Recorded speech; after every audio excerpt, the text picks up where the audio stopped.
Hey guys, so basically I just wanted to make a video on how I panic tunnel because a lot of people have seen the way I sort of panic tunnel and just wanted to learn about it. And what I mean by panic tunnel is essentially in solos when you're getting sprayed a lot in endgame because you're not ahead of storm, or you're falling behind and you're getting eaten up by storm and you're fighting back storm, and you just want a really safe way to tunnel ahead without worrying about which angle to cover and stuff, and also be able to place the wall in front of you, because people from ahead of zone are going to be looking back and spraying at you.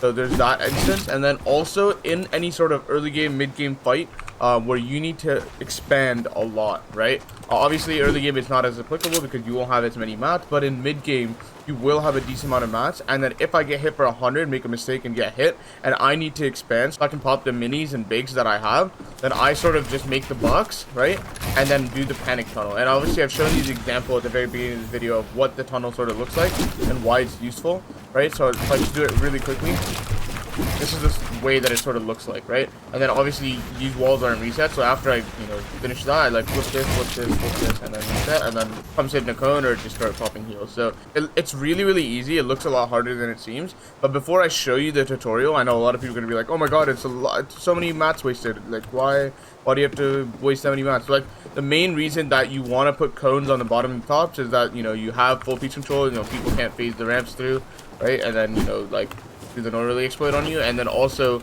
if you ever getting third partied or sprayed by other angles, it's a really good way to reestablish control of the fight and make sure that you don't get shot at. So that's why it's called the panic tunnel, right? Like I just made sure that I'm safe. Like, I'm gonna show you a little tutorial on how we do it, right? So it's super related to the way I box. So the way I box is actually I put the wall first, put the floor and the cone above me, and then as I'm jumping into the box, I spin.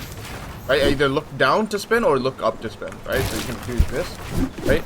Or you can look straight down, and you can catch all the walls around you, and then place the cone up below you as well, in case someone smacks on your wall, takes it, they grab the wall, and then I can flip and then go the other way, right? So there's a really easy way to have full piece control in your boxes and do it super fast, because the faster you actually do it, the sooner you're gonna be able to start those heals, and get started on getting back into the fight. So I want to make sure that you guys understand how to do this because it is a really useful technique, and the whole reason you do a 360 is so that you have perfect crosshair placement to continue in the exact same direction and edit the wall and then continue again, right? So you do the 360, end up at the exact same place, and then edit, and then do the 360, and then edit, and so on. If you want to practice it, I highly recommend that you go slow, but I also understand that it's not for everyone because it's not like a mechanic that I feel it's super easy for a lot of people. I do play extremely low sense. I'm 800 DPI and 6%, right? So if you can see my mouse, I'm really flicking around. So like pay attention to my mouse when I do the tunnel here, right?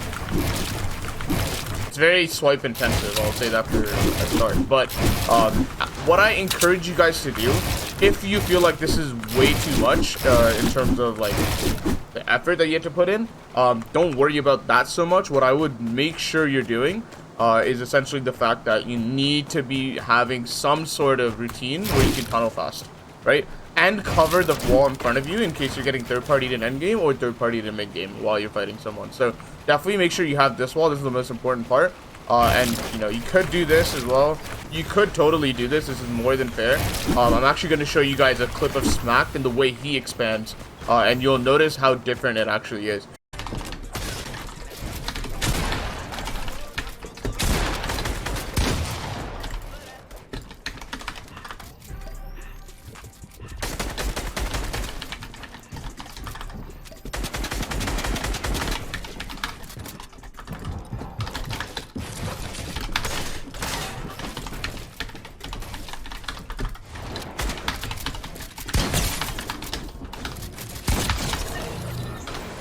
It is still incredibly fast, but because he's a low sense player, he doesn't necessarily, swipe around the way I do.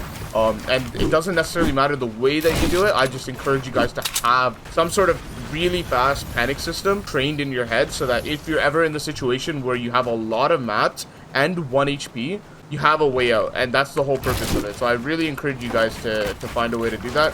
It can be the way that I suggested, it can be the way that Smack does it, it can be your own way, right? So you could literally come up with your own method of how to do it properly, but I really encourage you guys to have some method, right? That's the most important part. The way I figured out about this tunneling method is literally me going into creative, right, placing a floor, understanding that, like, hey, if I place my wall bind once and then place these already, I don't have to do other binds. I can just click my wall, jump in, and then look down, and then spin, and I should get all the rest of the walls. But I thought that was super efficient. A lot of people don't like to do that because of the fact that you have to move your mouse so much. So, you know, preference thing. You need to find out what works for you. But this particular is how I like to do it, right? And obviously, every time you move your mouse, you need to reset it. And you have to understand, right? It's totally different for controller players because of the fact that they can't 360 as much.